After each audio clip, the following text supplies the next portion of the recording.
muito vulnerável também. Talvez a formação do Corinthians, né, que não é uma formação do interino Orlando Ribeiro, é uma formação que já vinha com a família Dias, né, tenha permitido ao Flamengo jogar à vontade do jeito que ele mais gosta, né, e eu acho que o primeiro tempo do Flamengo foi uma coisa de encher os olhos, em termos coletivos e com aquelas pitadas individuais, né, que talvez só o Flamengo tenha no seu elenco. E o jogo com, 20 minutos do primeiro tempo estava definido. E eu entendi que o Flamengo até, se você for reparar, Luísa, no segundo tempo, pela sequência de jogos, pela rotatividade, pelo calendário massacrante, tirou um pouco o pé, né?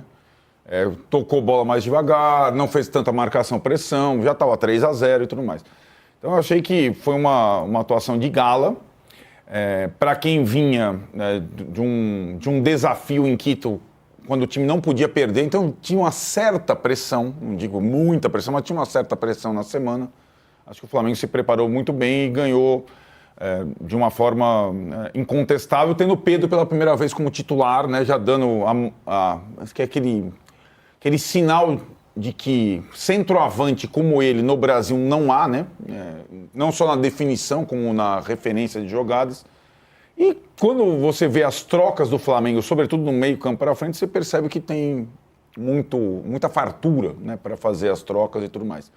Então acho que o Flamengo tem uma condição no Brasileiro. Eu tendi a achar que a semana poderia ser mais favorável ao Palmeiras. Ele tinha um jogo em casa para fechar a rodada na liderança. Tropeçou, o que não é comum, e o Flamengo agora é o líder, 6 rodadas, cada um fez 3 em casa, 3 fora.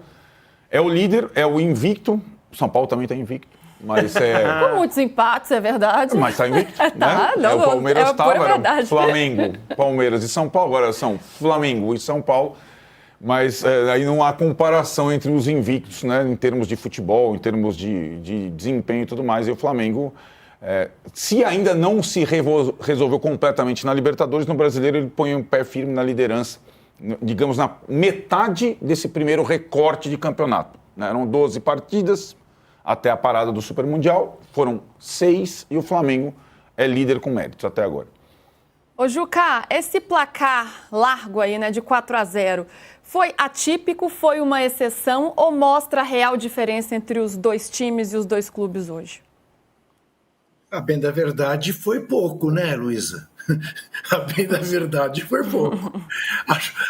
A diferença entre os dois, na verdade, seria refletida num placar de 8-0, que foi o que o Flamengo fez por merecer. Agora, é a diferença que existe dentro e fora de campo.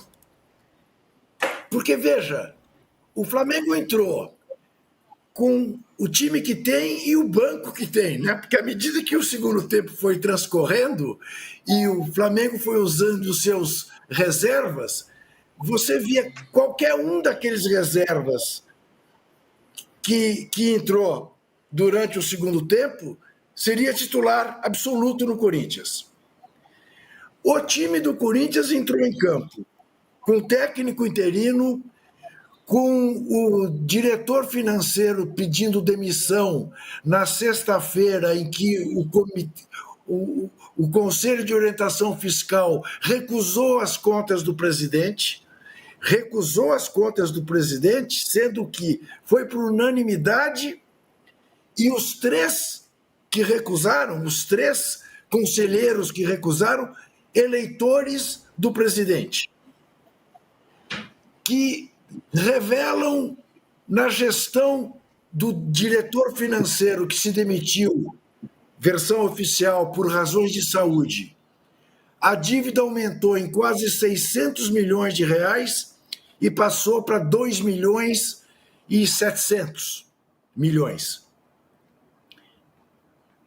Corinthians entrou em campo com o presidente ser indiciado pela Polícia Civil de São Paulo no inquérito, no escândalo da Vai de Bet. E com o Dorival Júnior lá em cima,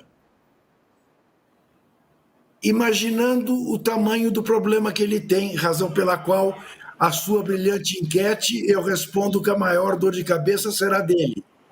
Porque antes de qualquer coisa, antes de resolver a questão de posicionamento do Corinthians, que de novo, a exemplo do que havia acontecido contra o Palmeiras, contra o Fluminense, tomou gol de fora da área, porque simplesmente não tem proteção na entrada da grande área do Corinthians. Uma coisa, eu fico pensando, esse rapaz interino, Orlando não sei das quantas... Ribeiro, meu primo. Não é possível, né? Ribeiro, né? Eu te pergunto, Arnaldo, será que esse cara entende menos de futebol do que eu, que sou um leigo no assunto? Ele que faz carreira. Quer dizer, como é que ele repete aquilo que era óbvio? O Corinthians não tem proteção alguma na entrada da área. Qualquer jogador entra por ali ou chuta dali inteiramente à vontade. E foi esse Corinthians que foi enfrentar o Flamengo do Pedro, o Flamengo do Arrascaeta, que jogou outra vez uma barbaridade. É uma coisa de doido. A diferença é mais assim, abissal, para usar um termo antigo. Abissal. Essa é a diferença entre o time de maior torcida do Brasil e o segundo time de maior torcida do Brasil. Sendo que o time de segunda maior torcida do Brasil é do maior mercado brasileiro. E que está na mão desta gente em que está há anos. O resultado, 4-0, foi pouco. Juca jogou para o Arnaldo, quero te ouvir, Arnaldo, e Danilo também, sobre esse posicionamento do Corinthians. Houve um erro já de escalação com esse meio de campo despovoado, desprotegido, com 3 atacantes, ainda que o Romero voltasse para marcar, ficou uma lacuna ali nesse meio de campo que prejudicou esse embate com o Flamengo tão forte? Acho que é um cobertor curtíssimo que tem o Corinthians, porque a hora que ele reforça o meio de campo, aí você olha para a zaga é fraca, quem está no banco do Corinthians sempre é o melhor zagueiro. O que me assusta quando a gente vê o Flamengo e o Corinthians e a diferença entre os dois times tudo bem, a gente já sabia desde o começo que o Flamengo era muito melhor, mas quando você vê o custo desse time do Corinthians, não poderia ser tão diferente assim. O Corinthians não é um time barato, é diferente quando a gente pensa em um time que está em reconstrução, que está tentando melhorar sua questão financeira e tal. Não, o Corinthians é um time caríssimo, é um time que tem uma reserva de 2, 3 milhões, é um time que não poderia ter tantos buracos e ser tão frágil quanto é o Corinthians. Então isso realmente me assusta. E ontem eu fiquei vendo o jogo e eu fiquei pensando o que estaria acontecendo se tivesse no gol o Donelli. Porque até há pouco o Corinthians sofria gols, perdia e a culpa era do Donelli. O Donelli braço curto, não vejo a hora que volta o Hugo. E o Hugo no primeiro gol já dá pra gente conversar sobre a atuação dele e no segundo não precisa nem falar. Então o Corinthians ele realmente é um time muito frágil e que pior de tudo, gasta muito dinheiro e tem crise em todos os lugares. Ficava focando a cara do Dorival e eu fiquei pensando o que ele deve estar na cabeça. Pensando ali, como eu vou arrumar esse time, o que eu vou fazer, porque ele pensava, tá bom, então eu vou pôr o Kaká e o André Ramalho. Putz, mas aí o Kaká e o André Ramalho não me dão confiança nenhuma. Então eu vou voltar com o Tchoca. Não, mas o time do Corinthians é muito mal montado e muito caro. É um dinheiro muito mal usado.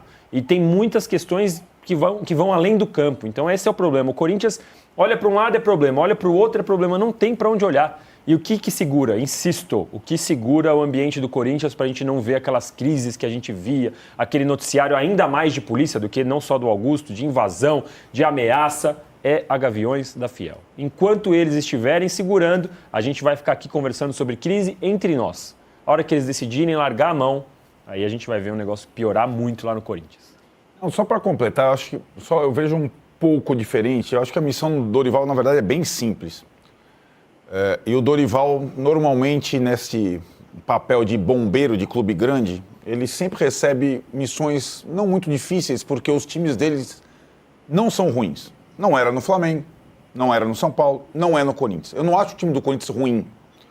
O que eu acho que está acontecendo é o time do Corinthians completamente desmobilizado. Uma vez que a principal estrela dá uma entrevista e demite o treinador anterior, o Memphis Depay, quem é Orlando Ribeiro para mobilizar os jogadores do Corinthians de 3 milhões de reais? O problema parte daí, né? O Orlando Ribeiro chegou recentemente, ele assumiu o time às vésperas da Copa São Paulo, ele era meio que interino do Sub-20. Então, que ele ia fazer? Ele ia repetir a escalação que o Dias colocava. E a mobilização... Ainda assim conseguiu 2 vitórias. Exato. A questão é assim, qualquer time do Brasil, pode ser até o Flamengo, o Palmeiras, que são os melhores, ou entra mobilizado com o jogo ou perde de qualquer um. Esse é o futebol atual. E o time do Corinthians os jogadores do Corinthians acham que são melhores do que eles são. E essa coisinha da poupança do título paulista que ficou até agora, para a torcida e para os jogadores, já acabou faz algum tempo, né? E aí, por isso que eu acho, a missão do Dorival e a especialidade dele é simplesmente mobilizar um grupo de jogadores de novo. Ele vai fazer isso de um dia para o outro. Mas um detalhe, por que ele estava, eu tentando explicar para o meu sobrinho, por que ele estava na tribuna e não estava treinando o time? Porque ele não pode treinar o time. O Corinthians não pagou os outros treinadores que saíram. Então o Dorival só pode, não foi anunciado ainda. Então, muito que o Juca está falando, ele não pode ser anunciado oficialmente, porque o Corinthians não pagou a rescisão dos treinadores antigos. E não fechou ainda os detalhezinhos do contrato. E o Corinthians já é a enésima vez que acontece em troca de treinador. Então o Corinthians é uma bagunça institucional. Um jogador está mandando quase como o Neymar no Santos. Aliás, são situações parecidas, né? São situações parecidas. O time do Santos é caríssimo, né? E também está à deriva. Mas agora tem um técnico que está acostumado a esse tipo de situação. Eu não acho muito difícil a missão do Dorival, não, sinceramente. Melhorar isso aí, qualquer um melhora. E ele vai melhorar. Ô, Arnaldo, até bom você esclarecer, porque pra mim ele era esperto, viu? De ver esse jogo lá de cima, falar, eu pegar essa bucha, Na Flamengo teoria ele no assina Maracanã. o contrato hoje, né? A teoria é essa que ele assina hoje e o Corinthians anunciaria hoje. Mas só pra... Eu acho que ficou bom pra ele, deixa essa goleada aí, daqui a pouco eu assumo. Você acha que o Dorival vai arrumar o Corinthians e levar ele pra onde? Dá pra soltar a vaga na Libertadores.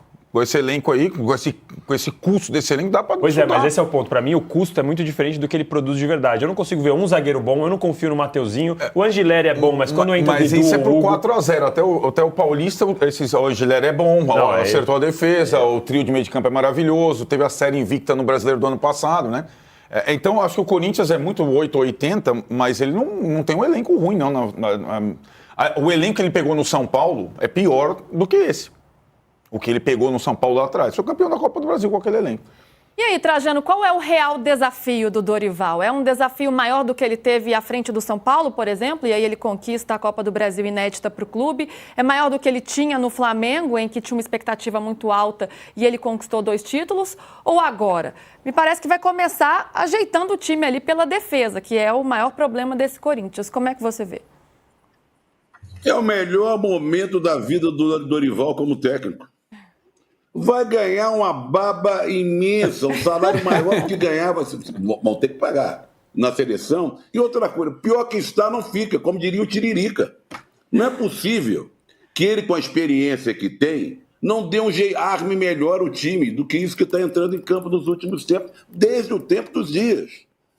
Qualquer coisa que ele faça, desse tamaninho, será melhor do que aconteceu ontem, anteontem e na época dos Dias.